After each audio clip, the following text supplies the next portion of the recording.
ours was like, so my wife had a C-section, right? So when we went back into the room, it was, you only allowed one person in there with her.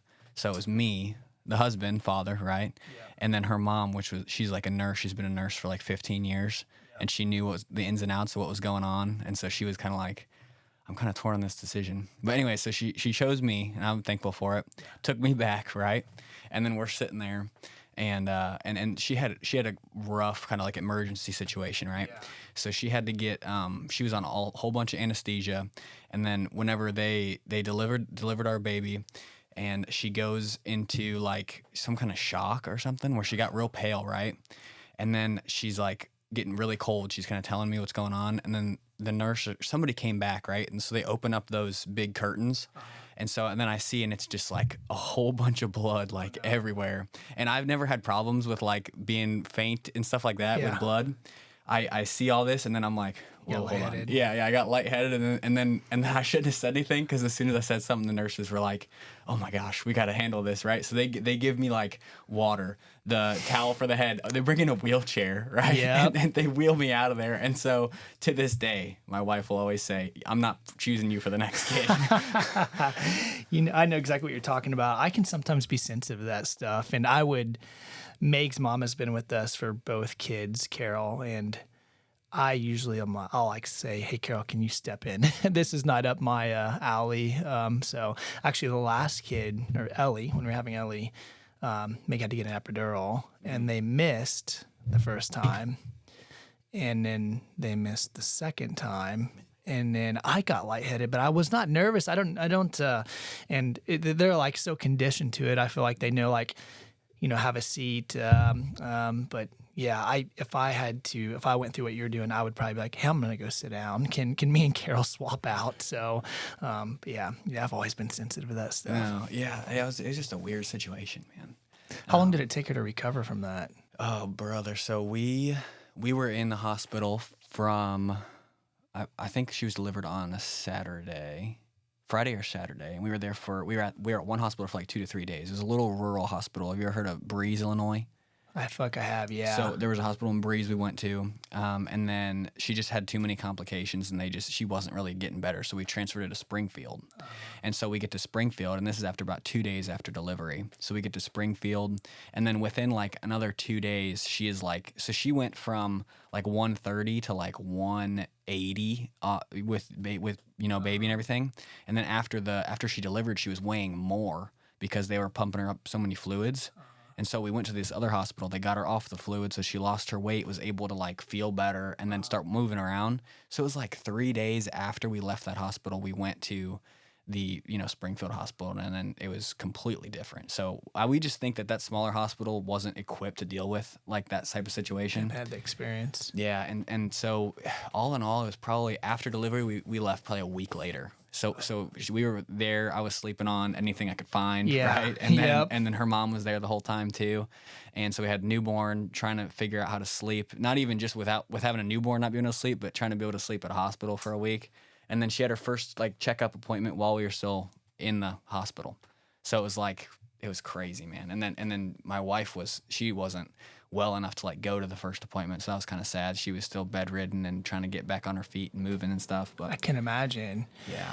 So what's your daughter's name? Her name's Sailor. Sailor. Okay, so I was just gonna ask, when you guys got transferred to Springfield, she was able to go with you, or did she? Yeah. Okay, that's good. Yeah, that was huge. That was huge, man. Yeah. But thanks for inviting me into your house. Yeah, I know you guys can see on the cameras that we're in like a storage room here, and it seems as soon as I pulled in the driveway, it seemed like immediately it was just like a warehouse, right? for all the NutritionHQ stuff. I wanted to kind of start with how did you come up with the idea? Like, where did it stem from for you to say, like, this is my kind of way I want to take my business? Yeah. Well, I appreciate you coming to and this is supposed to be my office, but it's AK turned into pretty much storage. Hopefully in 3 or 4 or 5 years, we'll maybe have more of an aesthetically pleasing office. But this is where we're at right now in life. And you know what? We enjoy it, I guess. My wife probably wouldn't say that. But So, NutritionHQ. So I've always been around the health and wellness industry my whole life. My dad owned GNC stores. So this is kind of where it all started. Growing up, I loved business, entrepreneurship. And I always knew I was like, I'm probably going to own something of my own. And long story short, my dad had owned the GNCs. Well, then he had moved to something called Complete Nutrition. So if you've been in the store in Quincy, that layout is actually like an original Complete Nutrition. So Complete Nutrition, GNC, vitamins, supplements, just health and wellness. And he felt like he wanted to get out on his own. So he came up with the idea of NutritionHQ. So a similar concept. And he's the one that owns the logo. He's currently trying to franchise other stores. So actually some old customers of ours opened up NutritionHQ in Vidalia, Georgia. And then there's another one in Mishawaka, Indiana. And his goal is to have them, all across the nation. I purchased the Quincy store about, we're going on 7-8 years ago. So I had ran it for a while. Then I did some district manager stuff, moved away to, you might as well call me a district manager, moved away to a couple stores, ran them. And in doing so, I was like, I didn't really like to travel, but what that did for me is it gave me confidence. Like, I think I can do this on my own because, Quincy was doing well. And I was like, is it just a Quincy thing or do we feel like, do we know what we're doing? When we went to those other markets, it's kind of allowing us to test out our skills. And I felt like, okay, I feel like this is working here. If I could spend some time in these markets, it would grow. So I had asked my dad, like, hey, do you want to sell this store? I knew they wanted some money to grow the other aspects of the franchise. And anyway, long story short, we came up with an agreement. And I really wanted to buy the store because I just wanted to get out on my own, do my own thing. I wanted to be able to call the shots, So there was stuff I wanted to try out that we maybe weren't doing before. And yeah, ultimately you're just driving, you're in the driver's seat, which is super cool. And when I bought the store, like I said, 7 or 8 years ago, immediately I wanted to change up some of the advertising. I wanted to add more inventory. There's a lot of stuff we changed. We added the in-body. Our drink dispenser, we've had a little bit of issues with that, but we usually have a drink dispenser, sampling stuff. So yeah, we just changed up a lot of stuff and we were thankful it went over well. So, we've kind of turned into, hey, we're going to be like the poster child for the NutritionHQ brand. And, if somebody wants to come on and franchise, my dad's going to be the one that, helps them, grows them, but they can come in and kind of, use us as a resource and see what we're doing and ask questions. I love health and fitness, and what I love about NutritionHQ is just the direction we've went in the past couple of years. And what I mean by that is I think a lot has to do with, just age, maturity, but I feel like we've went more the overall health and wellness route. So, you used to walk in the store 7 or 8 years ago, okay, weightlifting, strength, powerlifting. I feel like that's what was constantly kind of on our minds. Now it's like, hey, how can you live a healthier lifestyle and keep up with your kids, your life, your family? And I know one thing that's driving me with that right now is just where I'm at in life. Business is busy.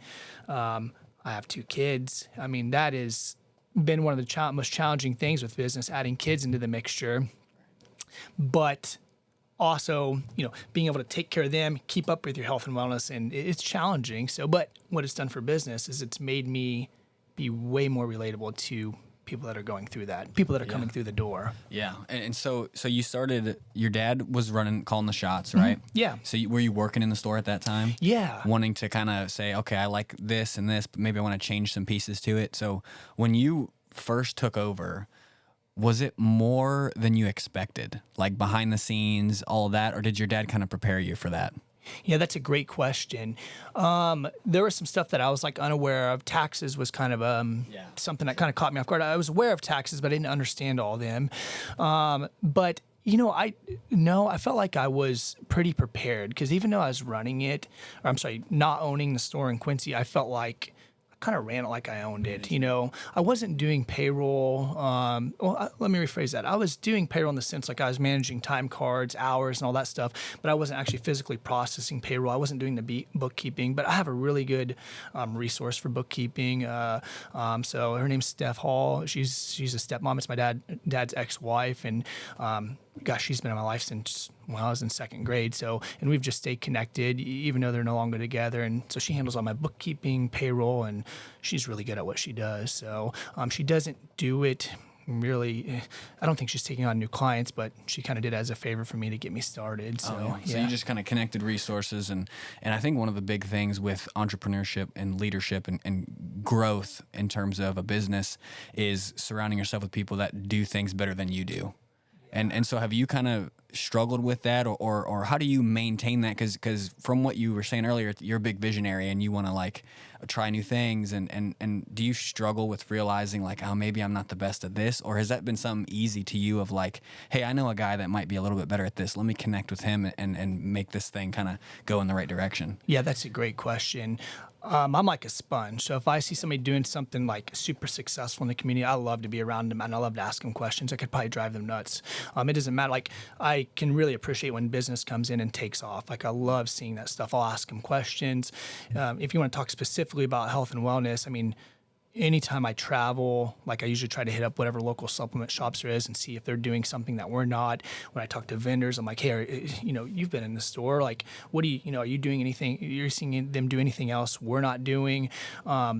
Our number one product is called TB16. Have you seen TB16 before? Yeah, is that like is it kind of like an energy drink that you like with powder? Yeah. It's an energy drink. It's a good alternative to an energy drink. So it's going to give you energy. You're going to feel good. It's going to help fight cravings, just like an overall health drink. Well, the guy that owns that, his name is Joel Jansen, and the company's called NG Nutra. So he owns stores just like NutritionHQ, but they're called his brand, called Scientific Nutrition. Well, he made TB16 to be their in-store house brand. And where I'm going with this, so Joel is like shared a lot of good information, kind of helped with the direction we've gone. So yeah, man, I love talking business and being around other people. And I would say that's where I'm at right now is leadership. Like I'm investing heavily in leadership because when I first bought the store, it's pretty much just me and Gage, and Wes was working part-time. Like I was working a lot of the hours in the store. So it was, between me, Gage, and Wes, I mean, the store, I don't know, 5-6 days a week. And now as we've grown, like there's other stuff I have to do. So I have a lot more employees. So I'm spending a lot of time, hey, how can I be a better leader? And man, leadership is such a broad term, but like what it means to me is like, how can I better serve my employees? How can I better take care of them? How can I make sure they're prepared? How do you navigate all the different personalities? How do you get everybody to mesh together? How do you make sure someone's doing, what's their strong point? And I think it can be challenging sometimes. So yeah, I that's one of the things that I notice is a lot different about your store is every time I walk in there, there's always someone like, hey, what do you need? And then it's not like they're not trying to sell you stuff. It's just to help you. And if you're like, yeah, I'm good, I'm just looking at some of this, they're like, all right, let me know if you need anything. So just having like that customer experience and it always seems like they're in a good mood and happy to be there. Is that something that you built through just like your leadership kind of setting the tone, or is that from recruiting just people that already love the industry? Yeah, that's a great question because, if people travel and they come to the store, they love the employees. And I've been like super fortunate to work with some great people. I know like one thing when I bought the store, I really wanted to focus on my employees. And, something I always tell my wife, like, when I have an employee, I want them to feel like they have a good job. I want their family to look in and go, man, they have a really good job. And what I mean by that, or how I define that is, they make good money. I'm super flexible with the schedule. I wanted to be flexible. Hey, if you've got something you want to do, let's make it work. We'll have each other's back.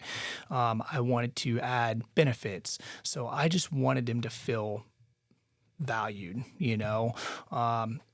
as far as how we land on each employee or how I started working, man, everybody's kind of got a different story. Gage, dude, me and Gage have worked together for 10 years. And so before you bought the store? Yeah, okay. Yeah. So when I went and did district manager stuff, Gage took over as the manager. And yeah, I remember like one of the first interactions with Gage. He came in, I think he was in high school, wanted to buy a supplement and, bought it and, really liked it. He's like, I'm going to start coming here. And then he just was in the store frequently. And I think one day I'm like, hey, do you want a job? And he's like, yeah. So he started working part-time and then, yeah, it's just kind of grown, man. I mean, if you've been in and talked to Gage, Gage has got like the personality of this store. He's like the super outgoing one, can talk to anybody. And, I guess that's something I'll comment with my employees too. Like so many good employees. You got Gage, super outgoing, easy to talk to. Damon, like super, I would say like analytical, but also outgoing, can talk to everybody. Wes is outgoing, can talk to everybody. And then me, I feel like I can talk to quite a bit of people, but I'm maybe a little bit more timid, and we have all these different personalities that just work together. So what I mean by that is there might be someone that comes in and pushes me out of the way to talk to Gage. Like I want Gage's energy and I want to know what Gage has to say. Or there might be somebody go, hey, I love the guys, but I want to talk to Tyler because maybe I'm a little bit timid. And sometimes the guys can intimidate him because they're in such good shape. So, but man, it all meshes together, and that's what I love about the store, and that's what I would say, goal that we're trying to work on is just like everybody understanding where their strengths are and keep building on that. Because, dude, we're doing in my opinion, like a really special thing in Quincy. If you travel to a lot of other markets, I don't feel like you have a supplement store like NutritionHQ, and we want to do bigger and better things too. Yeah. Yeah. And it seems like you get excited talking about your employees and kind of building that culture. So your journey here started with the love for health and wellness and being around it. Yeah. And then has it grown into like you really love your people and into that more leadership direction? Yeah, man, I struggle with that, if you want my honest opinion, because I love health and wellness, and I love all my employees. But I will tell people like, man, I miss being in the store and like helping customers come in now. And I'm in a little bit more different role where I'm behind the scenes. And like sometimes I'm like, man, I just want to be in the store and talking to people more. But yeah, I would say my main focus now is, hey, Damon, what do you need to be successful? Gage, what do you need to be successful to better serve, the clientele or the people coming through the door? I don't think I'll ever give up working the floor though. Like I always try to squeeze in a couple of days a week because I truly enjoy it. And I love when people come in and ask questions and like we can help problem solve. And you had said something earlier, and I appreciate you saying this. I mean, technically we're in sales, but I don't really look at my job as a sales job. I like when people come in and say, hey, this is what I'm trying to do. And then I can go, hey, here's your options. And if they want more info, like I'll gladly share. I love talking that stuff. I don't want someone ever come in and feel like we're pressuring them.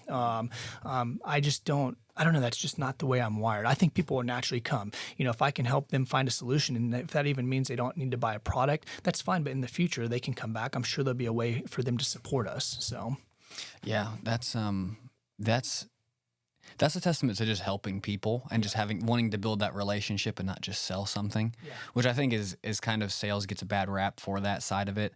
But there are some industries where it's prominently of just transactional relationship.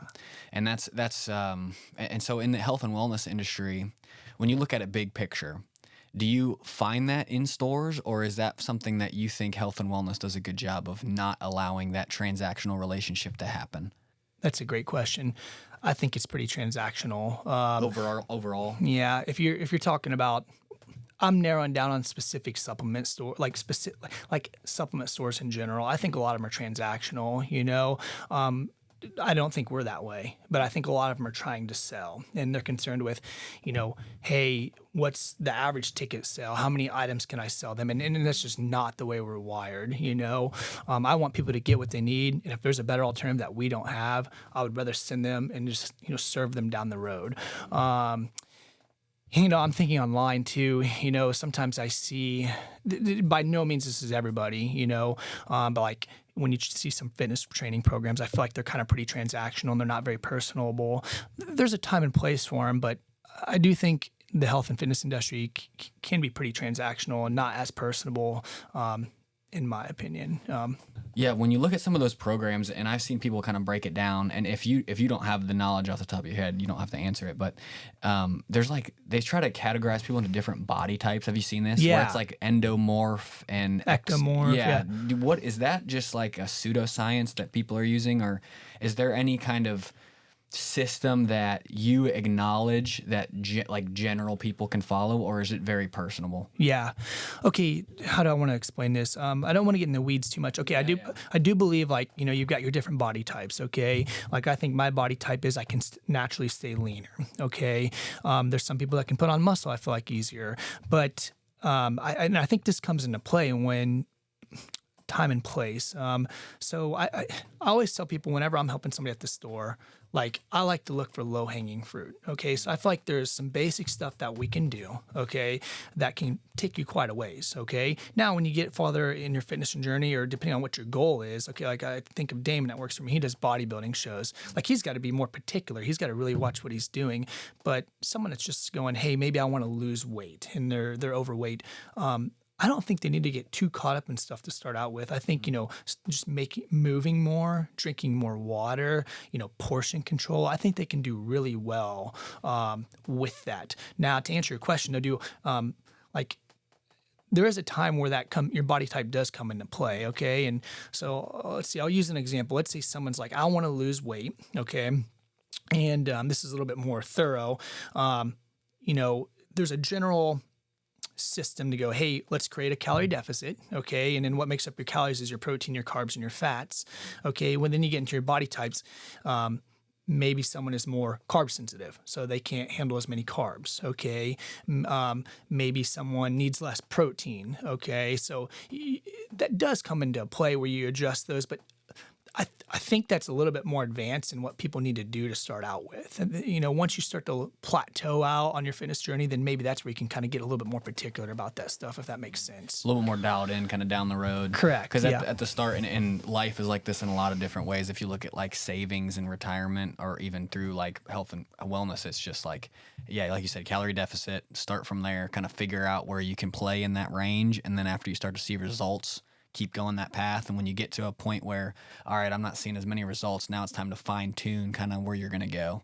And I wanted to talk about the body scan a little bit. Do you find that like helpful for people to see those results with the numbers? Because a lot of the times, and it's like a lot of people that have, been in sports or lifting and looking at their weight know this, the number on the scale isn't clearly a definition of where you're at, right? Like you could be 190 and then I could get weighed 2 months from now and still be 190, but my body fat's dropped and my muscles grown, right? Yeah. So like, can you explain a little bit of that body scan tool and how you kind of find it to be helpful? Yeah, great question. So we have the InBody 270. That thing will measure muscle mass, body fat, water weight, does a segmental analysis. Where it becomes valuable is, let's say someone is like, hey, I've just started my fitness journey. I want to lose some weight. And they've never weight trained before. So they start weight training and eating healthier, focusing on protein and just balancing their meals out.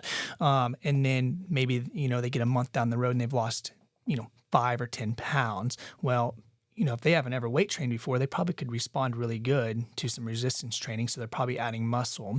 And, a pound of muscle is going to take up less on your body than a pound of fat. So if they lose a pound of fat and add a pound of muscle, well, the scale didn't change, but their body composition changed, which is great. Their clothes are going to fit looser. They've added muscle, so their metabolism is going to be faster. They're going to be stronger. So it goes farther in the scale. So I think it can be a really good tool. The only time I really don't care for people to use it is if someone's competing like in bodybuilding or real competitive. It can be a little bit, I don't think it's the most accurate in that scenario. So I'd prefer if those people don't do it, but just like your everyday overall wellness, I think it's a great tool. Yeah. I think that was whenever I started using them, it was really helpful to kind of see that like, okay, this is way a better overall picture versus just getting on the scale. And then it gives you that more of a sense of encouragement where it's like, if you are like how you said competitive, you don't really need that encouragement. Like you're just going to go all out anyways. So for you and your competitive journey, did you do high school sports or anything like that to kind of get you started down the wellness path? Yeah. I played quite a bit of sports. I played football, baseball. I wrestled I wrestled all the way until the end of my freshman year. Also played golf. So I love sports. I would have probably played more if I had more time. My two favorites were baseball and football.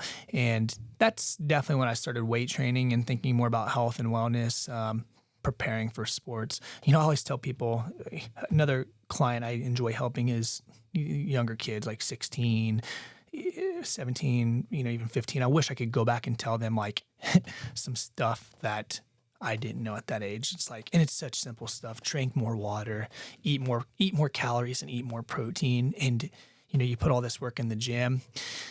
I see it all the time. I did it. Like I'd put this work in the gym. Well, then I didn't have anything to replenish or help me recover or get what I did or get what I get something out of what you did. Get something. Yeah, I like think of it like I tell people, these younger kids, like, hey, it's like kind of trying to build a house without any like supplies, you know? So, yeah.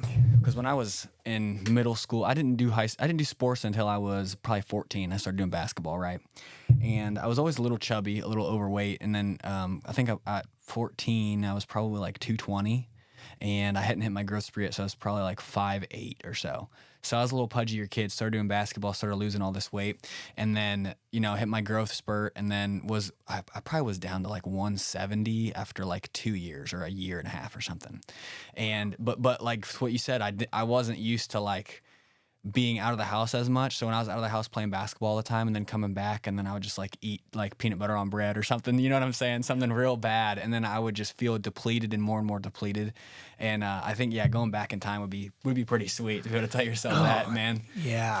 For football, you said football and baseball were your favorites? Yeah. So what about those did you kind of find yourself gravitating more towards? Was it because those are big like team sports? So did you like the team aspect, or was it like you just felt like you were better at those sports? Yeah, that's a great question. Baseball is like definitely my strong sport, so that's probably where I thrive the most. And I always enjoyed watching baseball and playing it even at younger ages.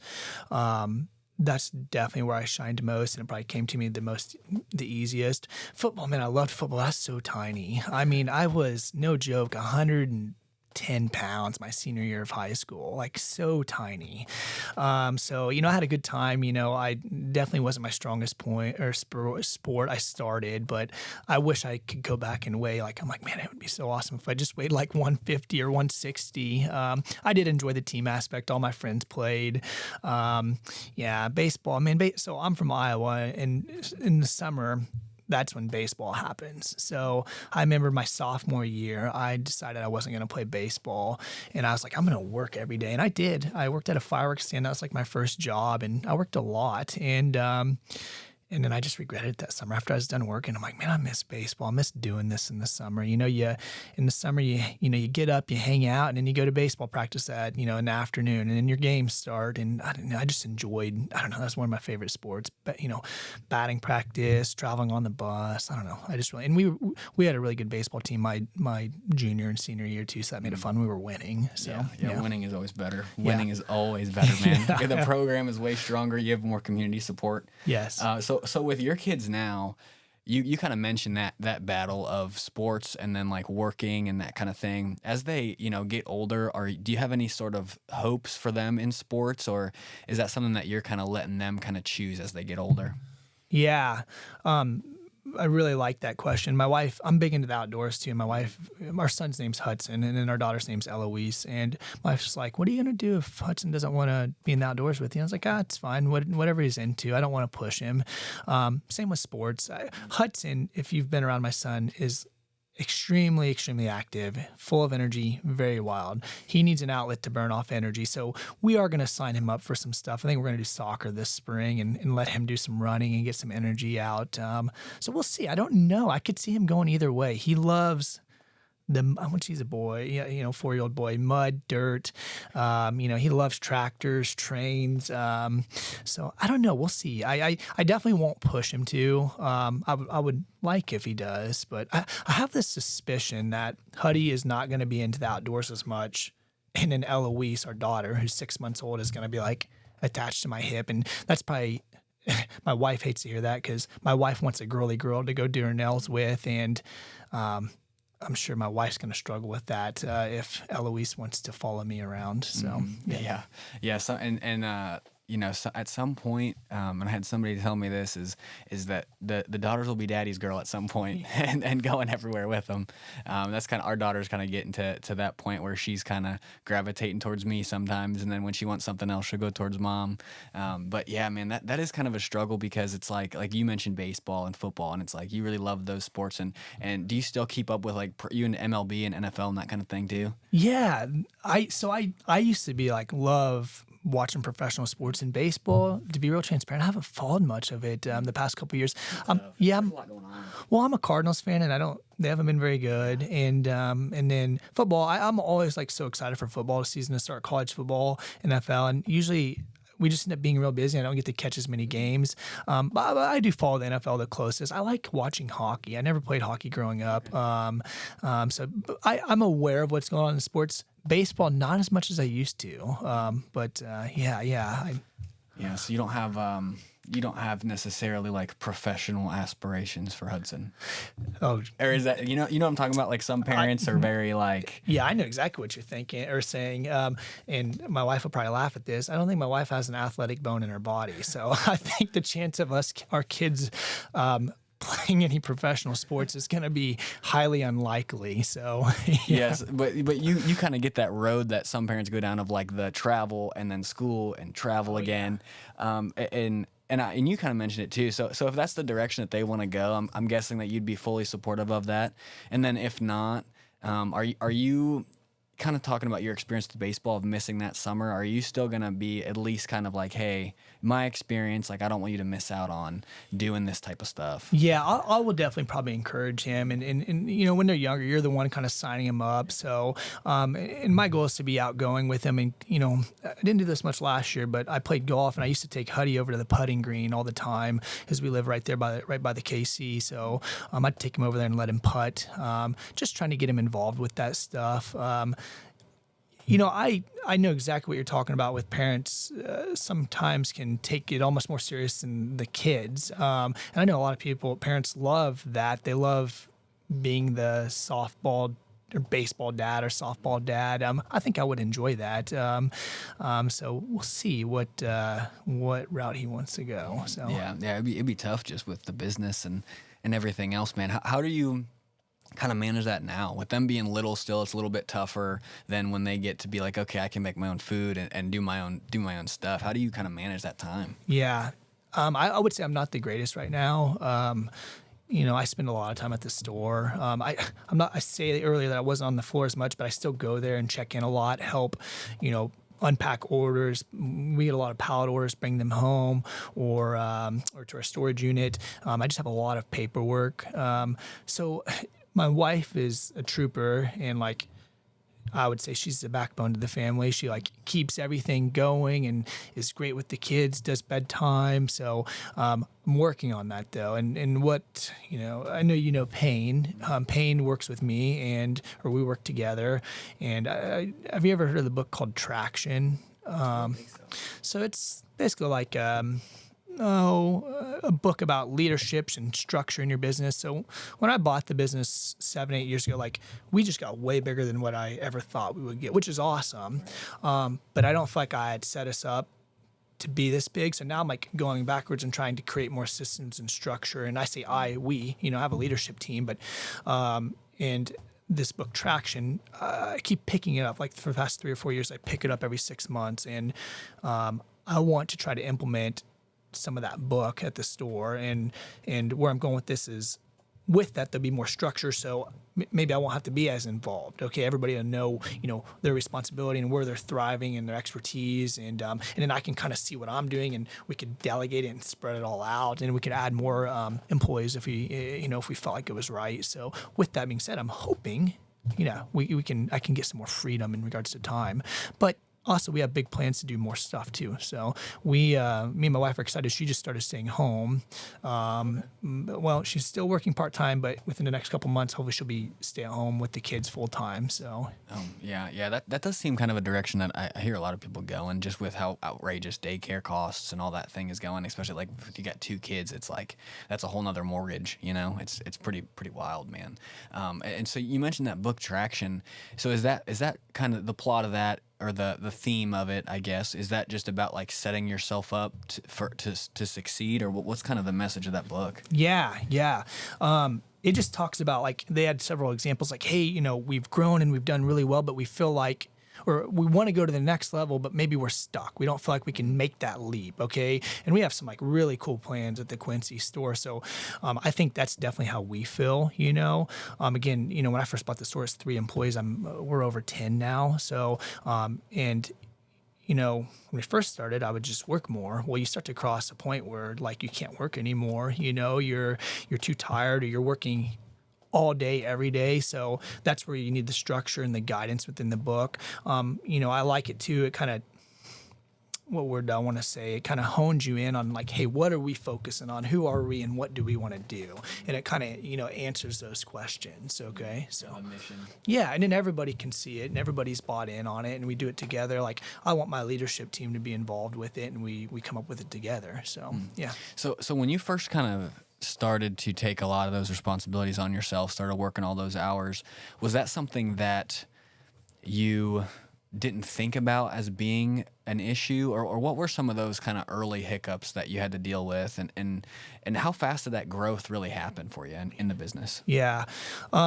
So as far as hours, I wasn't really super concerned with that. I knew it'd be a lot of work hours, a lot of, when we first started, it wasn't like I was physically doing a ton of manual labor, but there's just a time commitment. Like I skipped a lot of, thinking about it. I skipped a lot of family events, family dinners, friends stuff, like, cause you're just, at the store, we're open 7 days a week, or somebody needs to be there.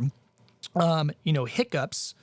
And then you want to talk about, hey, how fast did we grow? Okay, well, when I first bought the store, okay, we were growing, for pretty consistently, and then, COVID, as hard as it was on some businesses, like it actually helped our business because I don't think people started thinking about health and wellness. So a couple of things I seen out of COVID, in regards to the health and fitness industry, people started thinking about health and wellness, but also something that I thought was really cool is people really rallied behind the community. So like, hey, these are our local businesses. I want to support these local businesses. So there's this like huge effort to support local businesses. So we made our big jump really the year after COVID. That's when I feel like we really, really grew. I think people were thinking more about health and wellness. There was a support to, hey, let's focus on local businesses because they're here to stay. They're here to support us. And then two, I would almost say the direction of our store changed a little bit too. And what I mean by that is, again, when I first started in this industry, I'm like, okay, I want to build more muscle, I want to lift more weight. Well, there's a select crowd that wants to do that, but the majority of people are probably where I'm in life. Hey, I have kids. I'm like really busy. I want to keep up with my family. I want to be, I want to have more energy. I want to feel better. I want to be able to focus on my business or whatever I'm doing better. And that's where I feel like we kind of moved that direction. How can we help, I say everyday people, but just people just like me and you, So what steps did you take to get there? When you took over, was it more focused on that weightlifting? I felt like we were more, I call it a sports nutrition store. And we were that way a little bit even after I took over. The steps we took is we have a general health line. We expanded that. Okay. From an advertising standpoint, our advertising shifted more to, hey, do you want, let's use TB16 as an example. And I give credit to Joel to this. Like, hey, if you asked 10 people, like, hey, do you want more energy? How many people would say yes? Hey, do you want to be able to focus better? How many people would say yes? Hey, do you feel maybe like you could use better digestion? I mean, so many people would say yes. Or how many people, if you ask them, hey, do you get a lot of cravings? Would say, yeah, I'd like to kick some cravings. So that kind of resonated with me. I'm like, man, this is something like I feel like everybody could use, So yeah, adding, and then the functional foods, we added a bunch of functional foods. So what I mean by that is like protein bars, protein snacks. We really expanded in that area. Actually, one of my employees, I go, hey, I needed to do an order on some protein bars. And I said, can you send me a picture of the protein bars? And I don't know if you've seen on the iPhones, it's starting to give you a summary of what the text might be. And it said in the thing, it said, picture of grocery store bar section, and because I think the store sometimes gives a grocery store vibe. So yeah. That is huge because and to your point about COVID, it really did change a lot. I mean, people were stuck inside, so it's like I know even my friend group, right? We played basketball all the time. I mentioned that a little bit ago. They just started putting boards over basketball hoops, and it's like we couldn't go play basketball. What are we gonna do? Oh, we got to do something. We're gonna go run. Even going to the commercial gyms, and I don't know how long they were shut down, but they were shut down for a little bit, weren't they? Like Planet Fitnesses and that sort of thing. Oh, yeah. So yeah, they were shut down. We couldn't go there. So we started going on runs, and just like it opened up a whole nother side of the fitness industry that we weren't really thinking about. And we were active, but I think people being stuck inside, it's like, okay, I'm going to watch Netflix for like 6 hours. I can't watch Netflix anymore. So I'm going to go out and I got to do something. Can't really go to the grocery store. You know what I mean? So running or just picking up something was huge then. I think camping got huge. trails, bikes. I mean, I know bikes really took off, I think, during COVID. And, it's funny, I think of that. That's where I feel like what appeals to me the most now. To be real transparent, I don't know when the last time I've actually weight trained. I've been doing a lot of running. I want to do a sprint triathlon this coming spring, which is just a shorter triathlon. And I've enjoyed training for that. I'm by no means an expert on it, but it's just kind of simplified stuff. I want to get outside and be more active. Whenever I talk to, I'm going to speak here somewhere later this month, and one thing I'm going to talk about is something called NEAT, which essentially is hey, to burn more, what you should focus on for burning calories is just your everyday activity, like parking farther in the parking lot, taking the stairs instead of the elevator. That's where you can, walking your dog, that's where it can really add up. And, if someone's shooting for weight loss, help create a calorie deficit. Yeah. So when you talk about the outdoorsy stuff too, man, I've been trying. Do you hunt? Yeah. I've been trying to get into it a little bit, but I feel like without having a mentor, it's tough, man. So if I was going to start, where would you recommend kind of going in that route? For hunting? Yeah. Oh yeah, that's a good question. What have you been trying to hunt? Deer, turkey? Yeah, I mean something pretty basic. I think deer probably would be a kind of first go. Yeah, I think so. I haven't explored the public ground much here, but I know there's a lot of public ground around here.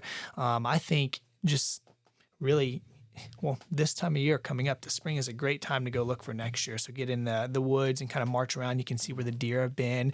And that's, when it comes to hunting, I feel like that's when I've been the most successful, when I'm looking this time of year to see where I can sit or hang stands next year, if that makes sense. And what I'm looking for is, deer beds, which you can, if it's snowed, you can see where they've laid, tracks. I feel like their trails show up a lot better because, everything's melting and you can see it versus, you get into August, everything's so overgrown, you can't necessarily see where they're going as good, if that makes sense. Okay. Yeah. So we would focus more on the, I guess, learning aspect as opposed to the infinite amount of equipment that you could dive down that rabbit hole. Oh, I could spend some money on equipment too, but my wife would give me a hard time for that. So that I would say this, I think I am less successful in the outdoors because I've been buying more equipment and being in the woods. Successful. Yeah. I haven't been in the woods as much, marching around, and I want to. Part of it's kids and where I hunt at. I'm really thankful. There's a farmer that shops with me that lets me hunt on him in Missouri, but it's an hour away. So it's not as easy for me to get over there all the time. Yeah. That's really awesome that you kind of have that, and then you mentioned camping. So is that all systems go for you? We're camping, we're hiking, we're hunting, we're running, we're outside. Yeah. So I've been trying to spend more time outside. Camping, we've never been. Okay. Well, let me rephrase that. We've camped out back. I set a tent up for Hudson, but that's right up Hudson's alley. Actually, he was just asking to camp last week. I camped when I grew up, but I think of my cousins. When COVID went on, they bought a camper and went out and started camping. Being outside, Hudson's game to be anything outside. Going back to my training, one reason I like this aspect of doing the triathlon and running is I want to elk hunt here in the next couple of years. I'm this would lead right into this nicely. Yeah. Elk hunt's a lot, right? I always think of a story. So growing up, I always hunted with my grandpa. That's who got me into hunting. And then he had one of his good buddies. We'd always quail hunt together. So we'd have dogs and they would find the birds and point them. And anyway, we would walk and, I would be cruising along and they would be like, you ready to go back? Or if the ground was unthawing any little bit, they did not want to go. And I'm like, man, why do they not want to go? Well, I was always in such, I did so much running and sports and conditioning. I'm just buzzing along. Well, as I've gotten older and I'm not doing as much of that conditioning because more here recently, that's where more of my training has been, running and endurance training. But before it's just weight training. Well, when I started to weigh more, I would start to sink into mud, and I was like, "Oh, I know what they're talking about now. This is way not near as fun as it was for me when I could just march and buzz right through. I was 110 pounds, so I could just walk and stay right on top of everything." So yeah, when you talk about that triathlon, how far out are you from it? And what's your training kind of like right now? Person you want to follow on this, but so what kind of sparked this was. Last year I did the Murph. Are you familiar with the Murph?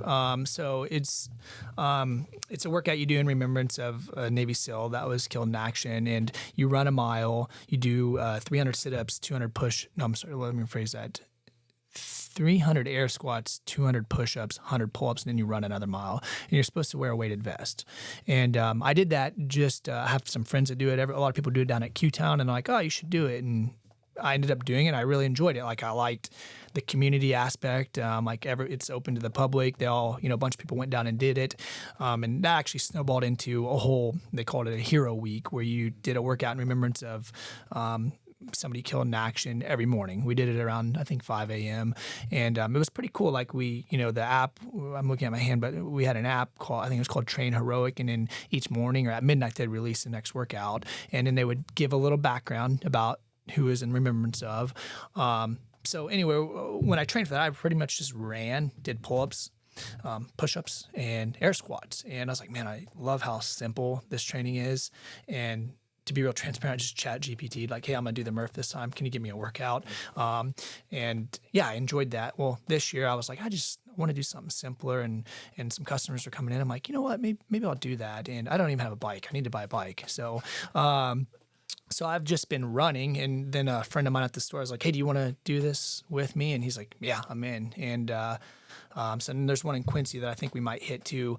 And it's, again, they call it a sprint triathlon. So I think it's like a 5K. So, you got your 3 miles, and then it's 9-mile bike ride and 150-yard swim, which doesn't seem too bad. The swimming, though, I'm sure that's what's going to get me. Like, I can swim, but I've never swam competitively or for a distance. So I probably should get in a pool before May. So it's in May is when it's happening. And yeah, me and my friend are going to do it and hopefully hit the Quincy one. And as far as training, again, I've just been running right now. So we'll see. I think there's a Kelly's run coming up, and I thought about maybe hitting that and just seeing how I'm doing with running. So yeah. Yeah, and one of my I think it was the first episode I was talking to Michael Miller. I don't know if you're familiar with him, but yeah. He did a bunch of Ironmans, and that was one of the things that he said he got him was the swimming part. Yeah. He was like halfway through, and somebody like kicked his goggles off because everybody's at the same point, and he just started losing it. And so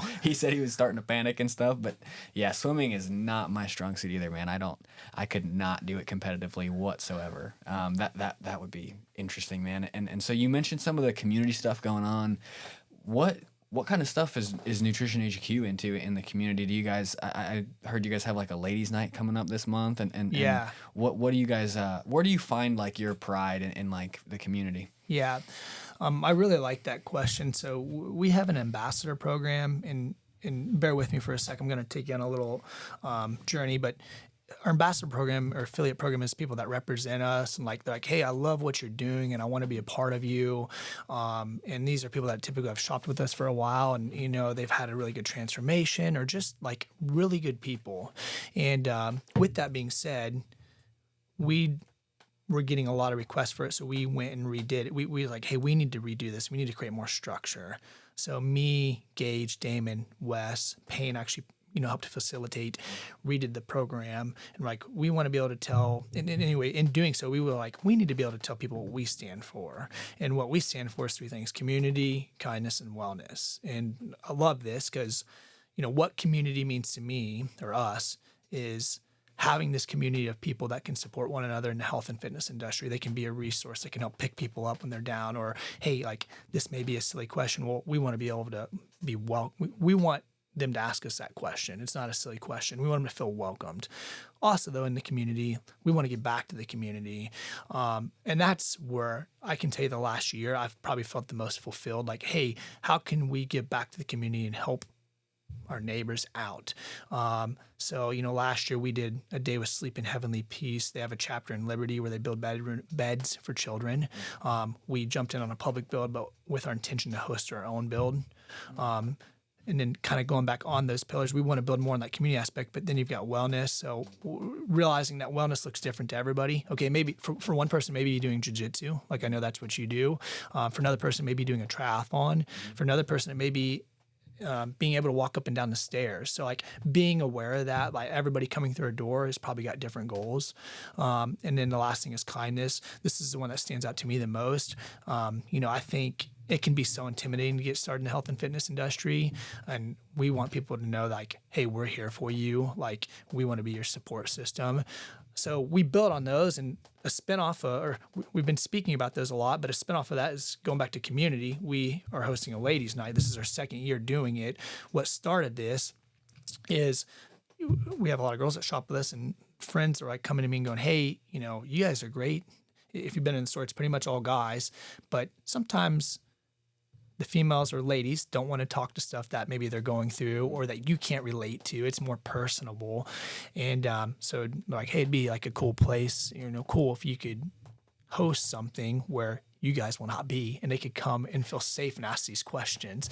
I'm like, hey, that's a really good idea. And when this all first started, we're like, oh, we should host it in the store. Well, like we've been in the store, it's so crowded. Like there's no way we could host in the store. So we're hosting at the Croc Center again. And kind of to speak about last year's, it was like crazy. We thought we'd maybe have like 100, 150 people. I think like 400 people showed up. They're lined out the door around the gym, around the Croc Center. So this year, the Croc is shutting down the gymnasium. They're going to help provide childcare. And so this night is all about, hey, ladies, come out, come ask questions, talk to people about health and wellness, but also meet other ladies in the community. That was another thing that really drove last year. I know there's so many good ladies in the community, and they go, hey, maybe I know of that person, but I haven't been in the right place to meet them or connect with them. So we wanted to be able to kind of facilitate that. And then my wife, she's the mastermind behind it. She did all the planning last year, and she's doing all the planning again this year. Well, she's like, hey, let's bring in other female-owned businesses. So she brought in other female-owned businesses. Some are health and wellness related, some are just boutique shops. So like it turned into this girls' night where you could come learn about health and wellness. You could shop, you could connect and meet with other women. We pulled in some of our partnerships. We work with Hebrew. We have a collaboration with them, or Hebrews. So we'll have a tab with them so people can come try some of their drinks. We are going to, another one of our friends owns a Mexican restaurant. They're going to cater a meal. It's just a really cool event. We have high hopes for it again this year. So yeah, that's really awesome. And like having that community is everything. And I think it is cool that you give that opportunity of, and you mentioned it like, oh, if I go to the Croc and this other lady goes to the Croc, and we kind of like, hey, don't really know each other that well, but it's like we're in the same place. We're kind of into the same things.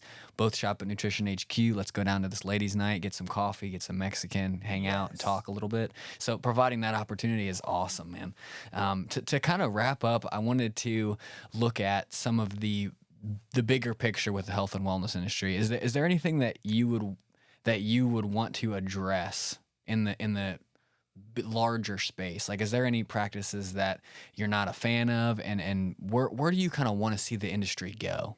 yeah.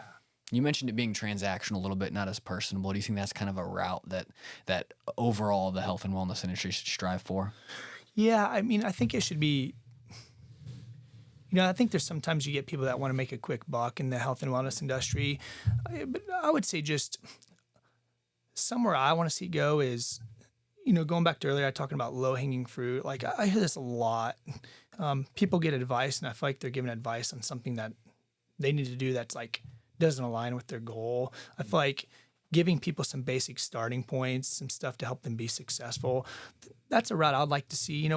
Things I always talk about at the store is, drink more water, eat more protein, and just get out and move more. I think something I'd maybe like to see in Quincy, and I think Quincy's getting better with it, is, I hear people say this, more stuff to do outdoors. So like the trail, like I think that's great stuff. I think, you've got I'm pointing the golf range. Like that's a place where you can be active, more outdoor stuff like that to help people burn more calories and live a healthier lifestyle.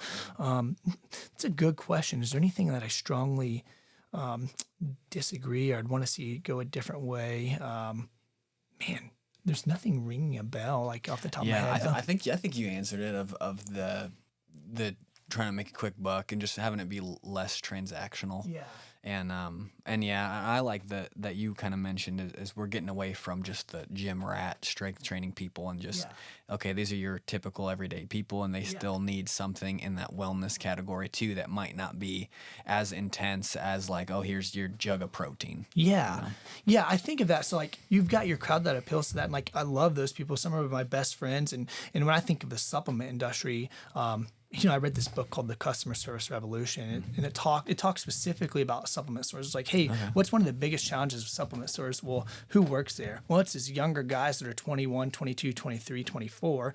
And then who's their like main clientele? Well, it's, women over 30, over 40 coming in. Well, this 21 or 22-year-old like cannot relate to this, mom with 2 kids, So, I think, and you go in a lot of supplement stores, I just don't think they're always relatable. So realizing like, hey, everybody that comes through going back to our pillar of wellness, like, and I feel like we're pretty good with that. Hey, like my goal may be to do a bodybuilding show. I use Damon as an example, but like he's really good at being aware that like this isn't everybody else's goal. Like they just need to move more, reduce their calories, eat more protein, some basic stuff. So awesome. Well, Tyler, I appreciate your time, man. Yeah, I had fun. We kind of went off the rails a little bit, but we brought it back, and it was a good conversation, man. Yeah, no, thanks for having me on. I mean,